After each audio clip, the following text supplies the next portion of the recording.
एक समय की बात है। एक छोटे से गांव में एक गरीब किसान अपने परिवार के साथ रहता था। उसका नाम रामू था। रामू मेहनती था, लेकिन उसकी फसलें हमेशा खराब होती थीं। कभी सूखा, कभी बाढ़। एक दिन रामू खेत में काम कर रहा था। तभी अचानक उसे जमीन में कुछ चमकता हुआ दिखाई दिया।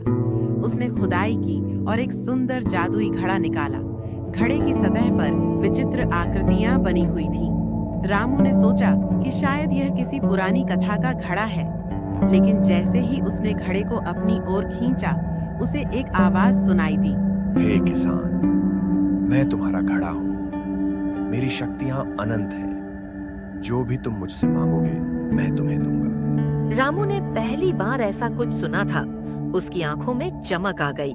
उसने घड़े से कहा, मैं चाहता हूँ कि मेरी फसलें हमेशा अच्छी हों। घड़े ने एक हल्की चमक बिखेरी और कहा, तुम्हारी इच्छा पूरी होगी। अगले दिन रामू ने देखा कि उसकी फसलें हरी भरी और स्वस्थ हैं। गांव के लोग उसकी फसलें देखकर हैरान रह गए। उसने अपनी फसलें बेची और अच्छे दामों में पैसे कमाए। अब रामू के पास बहुत पैसा था, लेकिन उसने अपनी संपत्ति का सही इस्तेमाल नहीं किया। उसने खुद को धन में डुबो दिया और अपने मित्रों और पड़ोसियों से दूरी बना ली। कुछ समय बाद रामू ने घड़े से और भी मांगे की। उसने कहा, मुझे और अधिक धन चाहिए। घड़ा उसकी इच्छा पूरी करता गया। रामू ने अपने घर को सजाने और महल जैसा बना दिया, लेकिन धन के साथ साथ उसकी ईमानदारी और मेहनत भी खोती गई। वह आलसी और घमंडी हो गया। एक दिन गांव में एक साधु आया। साधु ने रामू के महल की ओर देखा और उसके पास गया। साधु ने रामू से कहा, बेटा, तुमने धन तो कमाया, लेकिन तुमने अपने दोस्तों और परिवार को खो दिया। सच्चा सुख इसी में है कि हम अपने अपनों के साथ मिलकर रहें। रामू ने साधु की बातों पर ध्यान नहीं दिया और कहा, मैं धन के बिना सुख नहीं देख सकता।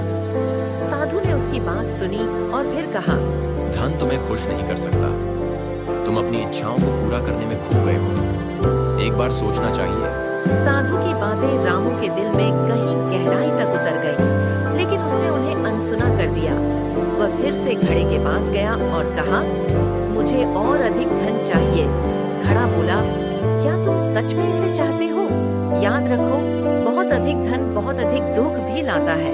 रामू ने ध्यान नहीं दिया और फिर से अपनी इच्छा जताई। जैसे ही उसने कहा, घड़ा चमका और उसे और धन दिया। लेकिन इस बार उसे पता चला कि उसकी माँ और पत्नी बीमार हो गई है। वह घबरा गया और घड़े से कहा, मेरे परिवार को ठीक करो। घड़ा बोला, मैं धन तो दे सकता हूँ, लेकिन तुम्हारी गलतियाँ तुम्हारे परिवार पर असर डाल रही हैं। पहले तुम अपने परिवार की चिंता करो। रामू को अपनी गलती का एहसास हुआ। उसने सोचने का निश्चय किया। उसने अपने परिवार की देखभाल शुरू की। वह अब पूरी तरह से धन के पीछे भागने के बजाय अपने परिवार के लिए समय देने लगा। एक दिन रामू ने घड़े से कहा, मैं अब सिर्फ सुखी जीवन चाहता हूँ। घड़ा मुस्कुराया और बोला, सच्चा सुख तभी मिलता है जब तुम अपनी जरूरतों को समझते हो। मैं तुम्हारी इच्छा पूरी करूंगा, लेकिन तुम्हें पहले अपनी पुरानी इच्छाओं को छोड़ना होगा। रामू ने अपने धन को बांटने का निर्णय लिया। उसने गांव के गरीबों की मदद की और अपने परिवार के साथ समय बिताने लगा। उसने अपने दिल से घमंड को निकाल फेंका और सच्चे सुख का अनुभव किया। धीरे धीरे उसका परिवार ठीक होने लगा और गांव में उसकी छवि एक अच्छे इंसान की बन गई। एक दिन रामू ने घड़े के पास जाकर कहा, तुमने मुझे सिखाया कि सच्चा सुख धन में नहीं, बल्कि प्यार और परिवार में है। मैं तुम्हारा आभारी हूँ। घड़ा मुस्कुराया और कहा, यही तो मेरी असली शक्ति है। धन के साथ साथ तुमने अपने दिल की धड़कनें भी वापस पा ली हैं। रामू ने समझ लिया कि जीवन में सच्चा सुख दूसरों की भलाई और प्रेम में है।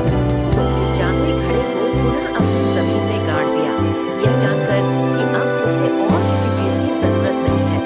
वह सच्चे सुख के साथ जीने लगा और गांव के लोगों के लिए एक प्रेरणा बन गया। इस तरह रामू ने जादुई घड़े से सिर्फ धन नहीं, बल्कि जीवन का सच्चा अर्थ सीखा और अपने परिवार और गांव के लोगों के साथ खुशी खुशी रहने लगा।